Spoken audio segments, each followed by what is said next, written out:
हम देखेंगे विद्युत चुम्बकीय तरंगों के प्रायोगिक प्रदर्शन हेतु हर्ट्ज के प्रयोग का वर्णन। ठीक है, तो हर्ट्ज का क्या प्रयोग था उसको हम देखेंगे। जैसे कि चित्र में देख रहे हैं, इन्होंने एक्सपेरिमेंट किया था 1888 में इलेक्ट्रोमैग्नेटिक वेव्स पर। ठीक है, यही हर्ट्ज हैं। इनके एक्सपेरिमेंट के बारे में जानते हैं। तो हर्ट्ज ने यहाँ पे दो गोले इस तरीके से लिए और ये धातु के गोले हैं जिनके बीच में 2 से 3 सेंटीमीटर की दूरी होगी और इनके बीच में वायु है। हम इन गोलों को S1 व S2 भी कह सकते हैं और इन दोनों गोलों का संबंध धातु की दो प्लेटों से कर देते हैं जिन्हें हम P1 व P2 नाम दे सकते हैं और इनके बीच की दूरी लगभग 60 सेंटीमीटर तक उन्होंने रखी थी और S1 व S2 जो दो गोले हैं इनके बीच की दूरी 2 से 3 सेंटीमीटर की रखी थी। ये दोनों प्लेटें संधारित्र का काम करेंगी, वो भी समांतर प्लेट संधारित्र जैसा व्यवहार करेंगी। तो इसलिए हमने ये प्लेटें लगाई हैं ताकि ये संधारित्र बन सकें और इनमें ज़्यादा से ज़्यादा आवेश को संचित किया जा सके। अब क्यों संचित करना है, हर्ट्ज का एक्सपेरिमेंट आखिर है क्या, उसको हम अभी देखेंगे। लेकिन सबसे पहले हम उनका उपकरण समझ रहे हैं कि उनके उपकरण का सेटअप कैसा था जब उन्होंने प्रयोग किया होगा। अब जो प्लेट P1 व P2 है इनको हमें आवेश देना है। तो आवेश हमें देना है लेकिन वो भी बहुत उच्च विभवांतर वाला, यानी हाई वोल्टेज हमें देना होगा यहाँ पे। अब हाई वोल्टेज देने के लिए हमें दोनों प्लेटों का संबंध प्रेरण कुंडली से करना होगा। तो इस तरीके से हम दोनों प्लेटों को प्रेरण कुंडली से जोड़ देते हैं। प्रेरण कुंडली को जोड़ने का क्या मतलब है, ये अभी आपको पता चलेगा कि किस तरीके से ये वोल्टेज को बढ़ा देता है। इसका प्रेरण कुंडली को हम करंट देते हैं किसी AC सप्लाई या DC सप्लाई से, तो हमें प्रेरण कुंडली से AC सप्लाई जोड़ देते हैं इस तरीके से। तो जैसे ही हम AC सप्लाई जोड़ते हैं तो इस कुंडली में धारा प्रवाहित होगी। तो इससे क्या होगा, हमने एक फॉर्मूला पढ़ा हुआ है स्वप्रेरकत्व में, E बराबर -L di/dt। तो इसका मतलब ये है कि प्रेरण कुंडली में धारा का मान समय के साथ यदि परिवर्तित होगा तो उसमें बहुत ही हाई विद्युत वाहक बल होगा L। और L के बारे में आपको मालूम है कि L फेरों की संख्या पर निर्भर करता है। जितने ज़्यादा कुंडली में फेरे होंगे उसका L उतना ही अधिक होगा। तो इसलिए प्रेरण कुंडली हम लगाते हैं क्योंकि प्रेरण कुंडली से हाई वोल्टेज हमें यहाँ इन दोनों सिरों पर मिलेगा, S1 और S2, क्योंकि यहाँ से आवेश जाएगा और ये आवेश प्लेट P1 पर संचित होगा और प्लेट P2 पर। चूँकि ये यहाँ पे प्रेरण कुंडली लगी हुई है तो यहाँ पर आवेश संचित होता जाएगा और यहाँ पे आवेश संचित होते होते स्थिति ऐसी आएगी कि यहाँ पे बहुत ज़्यादा आवेश आ जाएंगे और यहाँ पर बहुत ज़्यादा आवेश आ जाएंगे। तो इसलिए हमने ये प्रेरण कुंडली लगाई हुई है, क्योंकि जब इसमें करंट को यहाँ पे मान के चलिए हम कुंजी लगा देते हैं इस तरीके से, तो जैसे ही हम इस स्विच को ऑन ऑफ करेंगे तो धारा के मान में क्या होगा, परिवर्तन होगा। और धारा के मान में परिवर्तन होगा तो क्या उत्पन्न होगा, विद्युत वाहक बल उत्पन्न होगा। विद्युत वाहक बल उत्पन्न होगा और L किस पर डिपेंड करता है, तो आंसर है N पर। N मतलब फेरों की संख्या। तो जितनी ज़्यादा यहाँ पे फेरों की संख्या होगी तो हम यहाँ पे ज़्यादा से ज़्यादा फेरों की संख्या रखेंगे ताकि ज़्यादा से ज़्यादा विद्युत वाहक बल उत्पन्न हो सके। तो वो विद्युत वाहक बल, यानी कि यहाँ पे ज़्यादा से ज़्यादा विद्युत वाहक बल उत्पन्न होगा तो यहाँ पे S1 और S2 के सिरों पर हाई वोल्टेज हो जाएगा और ये इतना अधिक विभवांतर उत्पन्न होगा जिससे S1 व S2 के बीच में उपस्थित जो वायु है वो आयनीकृत हो जाएगी। यानी कि जब इसमें विभवांतर कम उत्पन्न हुआ है तो इसमें से, जैसे यहाँ पे प्लस चार्ज हैं, थोड़ी देर के लिए मान लीजिए कि यहाँ पे प्लस चार्ज हैं या माइनस चार्ज हैं और यहाँ पे प्लस चार्ज हैं, तो ये माइनस प्लस से अट्रैक्ट होता है, यहाँ जाना चाहता है लेकिन यहाँ नहीं जा पाता क्योंकि बीच में क्या है, तो आंसर है बीच में क्या है, वायु है। और वायु विद्युत की कैसी होती है, कुचालक। लेकिन अगर उच्च विभवांतर लगा दिया जाए तो बीच की वायु जो है वो विद्युत की सुचालक हो जाती है या विद्युत की चालक हो जाती है। इसका मतलब ये है कि अब ये इलेक्ट्रॉन नेगेटिव चार्ज पार्टिकल बहुत ही तेज़ रफ्तार से प्लस की ओर आकर्षित होगा और इसकी जो गति होगी वो एक समान नहीं होगी बल्कि झटके के साथ यहाँ आएगा, यानी कि त्वरित गति होगी। और इलेक्ट्रॉन कैसा है? तो आंसर है इलेक्ट्रॉन एक ऋण आवेशित कण है। कैसा कण है? ऋण आवेशित कण है। तो ये जो ऋणावेशित कण है ये झटके के साथ प्लस के पास आएगा, यानी कि ये जो माइनस है ये प्लस से डिस्चार्ज होगा और ऐसी स्थिति में एक लाइट उत्पन्न होगी, एक बहुत ही तेज स्पार्क बनेगा कुछ इस तरीके से। तो ये हर्ट्ज ने देखा। अब लेकिन इस स्पार्क से क्या सिद्ध हुआ? तो उन्होंने क्या किया था कि इसके सामने एक और यंत्र यहाँ पे रखा था जिसे हम संसूचक या डिटेक्टर कहते हैं, जिससे हमें पता चला था कि विद्युत चुंबकीय तरंगें जो हैं वो किस तरीके से यहाँ पे आ गई हैं। तो संसूचक कुछ इस प्रकार से इन्होंने इन दोनों गोलों S1 व S2 के सामने रखा था, जो कि इस तरीके से दिखाई देता है। तो इसमें भी उसी समय पर इस तरीके से स्पार्क उत्पन्न हुआ था, बिल्कुल उसी समय पर। तो ये जो है यही हर्ट्ज का एक्सपेरिमेंट है। लेकिन इससे हमें क्या पता चला और हर्ट्ज का जो प्रयोग है उससे हमें क्या सीख मिली, क्या हमें उससे ज्ञान प्राप्त हुआ, उसके बारे में हम देखते हैं।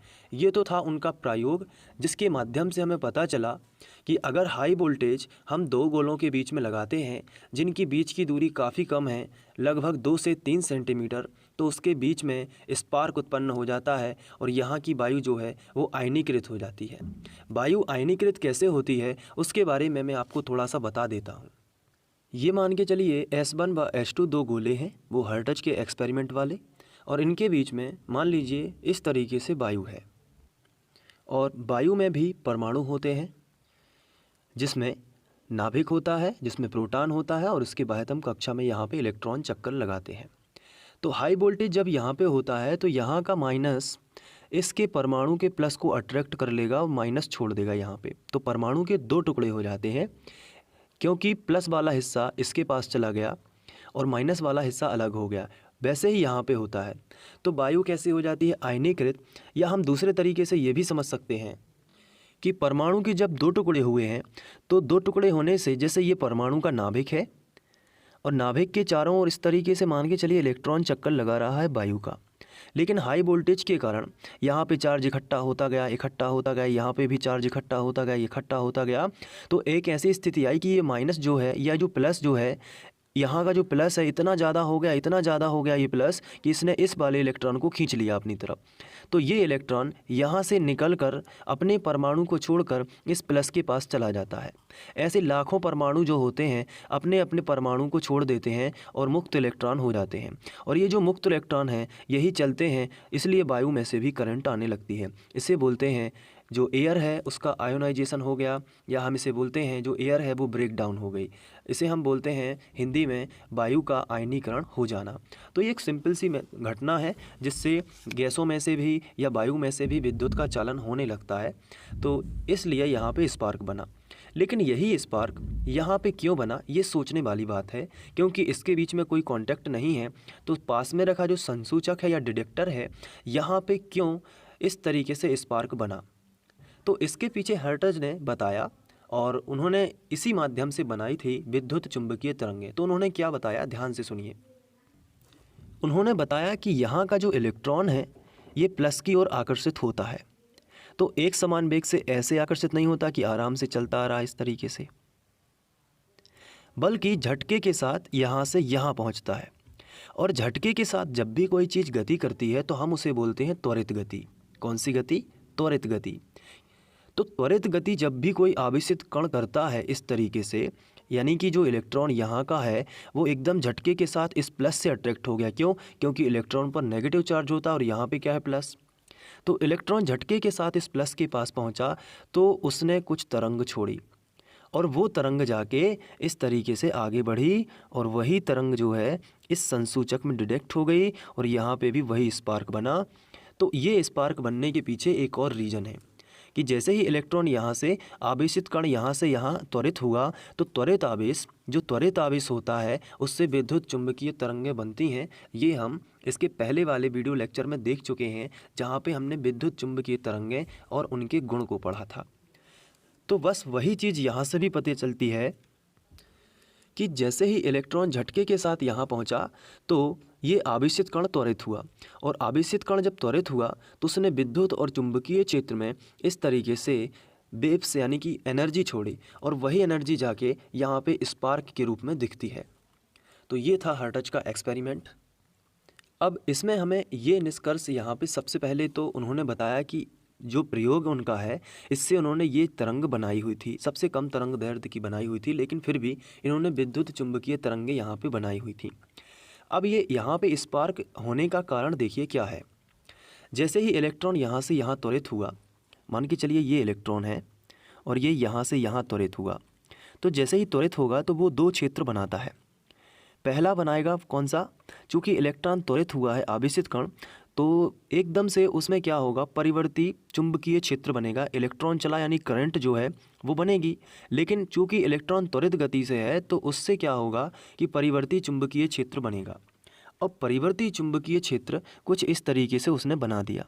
ये देखिए, ये परिवर्ती चुंबकीय क्षेत्र उसने बनाया, किसने, इलेक्ट्रॉन ने। लेकिन ये जो परिवर्ती चुंबकीय क्षेत्र है इससे परिवर्ती विद्युत क्षेत्र बनता है। ये हम लोग पढ़ चुके हैं कि जैसे ही परिवर्ती चुंबकीय क्षेत्र ने तुरंत ही परिवर्ती विद्युत क्षेत्र बना दिया। ये देखिए, एक दूसरे के लंबवत। अब ये चेन लगातार चलती जाएगी। इस परिवर्ती विद्युत क्षेत्र ने पुनः परिवर्ती चुंबकीय क्षेत्र बना दिया, और जो परिवर्ती चुंबकीय क्षेत्र वो अपोजिट डायरेक्शन में ऐसे बन जाता है। ये देखिए, ये केवल एक इलेक्ट्रॉन के इधर से इधर जाने से अब ये प्रक्रिया शुरू हो गई है। अब ये परिवर्ती चुंबकीय क्षेत्र जो है इससे परिवर्ती विद्युत क्षेत्र बन जाता है कुछ इस तरीके से। ये देखिए, ये एक दूसरे के लंबवत, ये एक दूसरे के लंबवत। अब ये कभी भी समाप्त नहीं होने वाली प्रक्रिया बन गई, क्योंकि इस बार फिर से परिवर्ती विद्युत क्षेत्र बन गया, और ये परिवर्ती विद्युत क्षेत्र क्या बनाएगा, परिवर्ती चुंबकीय क्षेत्र, और ये परिवर्ती चुंबकीय क्षेत्र बना देगा परिवर्ती विद्युत क्षेत्र। और इस तरीके से ये प्रक्रिया आगे बढ़ती जाएगी, और ये केवल इलेक्ट्रॉन के एक जगह से दूसरे जगह मूव होने से ये तरंग बनी। अब ये असीमित समय तक बिना माध्यम के ही इस तरीके से चल सकती है। तो यही प्रक्रिया यहाँ पे हुई, इलेक्ट्रॉन यहाँ से यहाँ मूव हुआ तो ये तरंग बन गई। अब ये तरंग एक दूसरे के पूरक है, और एक तरंग बनती है तो तुरंत ही दूसरी बन जाती है, दूसरे के कारण ये पहली बन जाती है, पहले के कारण फिर दूसरी बन जाती है, दूसरे के कारण फिर पहली। तो ये प्रक्रिया चलती रहती है, और इस तरीके से ट्रैवल कर जाती हैं, और ट्रैवल करके यहाँ पे स्पार्क बनाती हैं। अब यहाँ पे स्पार्क क्यों बन गया, उसके पीछे भी रीज़न है। ये जो तरंग आई है ये अपने पास दो चीज़ें लेकर आ रही है। पहली चीज़ है परिवर्ती विद्युत क्षेत्र, और दूसरी चीज़ है परिवर्ती चुंबकीय क्षेत्र। तो दोनों से क्या होता है, यहाँ की वायु फिर आयनीकृत हो जाती है, और यहाँ पे फिर से यहाँ से प्लस से माइनस बन जाता है, यानी कि एक पोटेंशियल डिफरेंट बन जाता है, विभवांतर उत्पन्न हो जाता है दोनों के सिरों पर, और यहाँ पे भी स्पार्क बन जाता है। तो यूँ कहा गया कि यहाँ की जो एनर्जी है यहाँ कैसे आ गई, तो बताया गया हर्ट्ज के द्वारा कि यहाँ से इलेक्ट्रोमैग्नेटिक वेव्स यानी विद्युत चुंबकीय तरंगें ऐसे ट्रैवल करती हैं, और वो ट्रैवल करके यहाँ भी विभवांतर उत्पन्न कर देती हैं, हाई वोल्टेज बना देती हैं, जिसके कारण यहाँ भी स्पार्क उसी समय पर एट दैट टाइम वहाँ पर हो जाता है। तो ये था हर्ट्ज का एक्सपेरिमेंट। अगर ये एग्ज़ाम में पूछा जाता है तो आप इसकी संरचना कुछ इस तरीके से लिखेंगे। इसमें S1 व S2 दो गोले होते हैं इस तरीके से, यहाँ पे S1 और S2, जिनके मध्य लगभग 2 से 3 सेंटीमीटर की दूरी होती है। तो S1 व S2 के बीच में 2 से 3 सेंटीमीटर की दूरी होती है, इस तरीके से आप लिखोगे। फिर आगे आपको लिखना है S1 व S2 क्रमशः धातु की प्लेटों P1 व P2 से जुड़े होते हैं। तो यहाँ पे आप देख रहे हैं कि S1 का संबंध P1 प्लेट से है और S2 का संबंध P2 प्लेट से है। तो S1 व S2 का संबंध धातु की दो प्लेटों P1 व P2 से होता है। आगे लिखा है P1 व P2 के बीच की दूरी लगभग 50 सेंटीमीटर होती है, 50 सेंटीमीटर या 7 सेंटीमीटर लगभग होती है। तो ये जो आपको प्लेट दिख रही है ना P1 और P2, ये धातु की दोनों प्लेटों के बीच की दूरी 50 से 60 सेंटीमीटर होती है इस तरीके से। और P1 व P2 कम धारिता के एक संधारित्र का निर्माण करते हैं। जैसा कि मैंने आपको बताया कि ये P1 और P2 ये संधारित्र बना लेते हैं, वो भी समांतर प्लेट संधारित्र इस तरीके से। और यहाँ पे आवेश कितना सारा भी संचित हो सकता है यहाँ पे भी। तो ये संधारित्र का काम ही है कि आकार में वृद्धि किए बिना ही इसकी धारिता को हम बढ़ा सकते हैं। तो यहाँ पे बहुत सारा आवेश जो है इकट्ठा हो सकता है, फिर एकदम से यहाँ पे आ जाता है। आगे लिखा है P1 व P2 का संबंध प्रेरण कुंडली C से होता है। तो आप देख सकते हैं कि P1 और P2 दोनों का संबंध, यहाँ पे देखिए ये प्रेरण कुंडली है, ये देख रहे हैं आप, ये कौन सी कुंडली है? प्रेरण कुंडली। तो P1 और P2 का संबंध प्रेरण कुंडली से होता है। आगे लिखा है जिसकी सहायता से S1 व S2 के बीच एक उच्च वोल्टेज लगाया जाता है। तो प्रेरण कुंडली में ही AC सप्लाई दी जाती है, जिससे यहाँ पे हाई वोल्टेज क्रिएट होता है S1 व S2 के बीच में। तो हम इस तरीके से लिख सकते हैं। साथ ही साथ D एक संसूचक है। तो यहाँ पे जो ये हमने डिटेक्टर लगाया है, इसे हिंदी में संसूचक कहते हैं और इसे हम D नाम दे सकते हैं, चूँकि डिटेक्टर का D हो जाएगा। आगे लिखा है जिसके माध्यम से विद्युत चुंबकीय तरंगों का पता लगाया जाता है। इसका मतलब ये हुआ कि यहाँ पे स्पार्क उत्पन्न होगा तो ही हमें पता चला कि यहाँ से कोई चीज़ चल के आई है, जिसका नाम हम EMW यानी कि इलेक्ट्रोमैग्नेटिक वेव्स कहते हैं। तो ये संसूचक से ही यानी कि डिटेक्टर से ही हमें पता चलता है। तो इस तरीके से आप संरचना लिख सकते हैं। आप चाहें तो इसका स्क्रीनशॉट लेकर अपने नोट्स बना सकते हैं। अब हम बात करेंगे कार्यविधि की। तो कार्यविधि भी हमने समझ ली है, बस इसको एक बार मिला लेना है ताकि कोई चीज़ रह ना जाए। जब दोनों गोलों के मध्य उच्च विभवांतर लगाया जाता है, तो यहाँ पे आप देख सकते हैं कि S1 व S2 के बीच में हमने उच्च विभवांतर लगाया है इस माध्यम से, यहाँ पे देख सकते हैं। तो उनके मध्य की वायु आयनीकृत हो जाती है। तो आप यहाँ पे देख सकते हैं कि S1 व S2 के बीच की जो वायु है वो आयनीकृत हो गई है। और आयनीकरण भी हमने समझा है कि कैसे हो जाता है। तो यहाँ S1 व S2 के बीच की वायु आयनीकृत हो जाती है और विद्युत विसर्जन होने से चिंगारी निकलती है।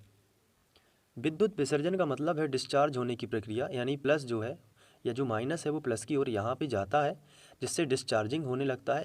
इससे चिंगारी निकलती है, जिसे हम इंग्लिश में स्पार्क बोलते हैं, जो वास्तव में विद्युत चुंबकीय तरंगें होती हैं। अब स्पार्क निकलता है तो वास्तव में वो क्या है? विद्युत चुंबकीय तरंगें, जो कि आगे की ओर इस तरीके से ट्रैवल कर रही हैं। और इनका पता संसूचक D के गोले AB से लगाया जा सकता है। तो इस हिसाब से संसूचक जो D है उसमें हम जो गोले हैं उनको A और B नाम दे सकते हैं। तो संसूचक के गोले A और B के बीच बने स्पार्क से पता लगा लेते हैं। तो इस तरीके से आप कार्यविधि जो है इसका भी स्क्रीनशॉट लेकर अपने नोट्स में लिख सकते हैं।